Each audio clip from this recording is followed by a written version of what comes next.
вакили дифои сокини 28 солаи вилояти Бухорои Узбакистон Шералӣ Маҳмудов, ки бо ҷурми хариду фурӯши инсон 10 сол зиндонӣ шуд, талаб дорад то зерҳимояи ӯро озод кунанд.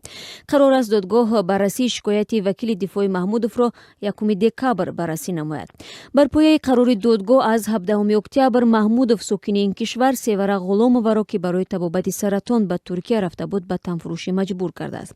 Вале вакили дифои ин сокини Бухоро ҳукми додгоҳро ноодилона хонд ва гуфт, ки додгоҳ зерҳимояашро дар толори мурофиа озод кунад.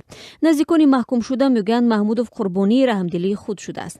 Аммо муфаттиши додстонии нақлиёти Ӯзбекистон рӯзи 29 ноябр гуфт, ки парвандаи Маҳмудов бо риояи тамоми меъёрҳои кодекси мурофиавии ҷиноии ин кишвар баррасӣ ва дар ҷараёни он ҳамаи ҳуқуқҳои айбдоршаванда таъмин шуданд. Гуфта мешавад, ки моҳи августи соли равон расонаҳо саргузашти сокини шаҳри Тошканд Севара Ғуломоваи 37 соларо нашр карданд, ки соли 2016 3 моҳ дар бардагии шаҳвонӣ қарор дошт. Ба гуфтаи Ғуломова, бародарон Шералӣ ва Алишер Маҳмудовҳо аз вилояти Бухоро ӯро ба танфурӯшӣ дар Туркия маҷбур карданд.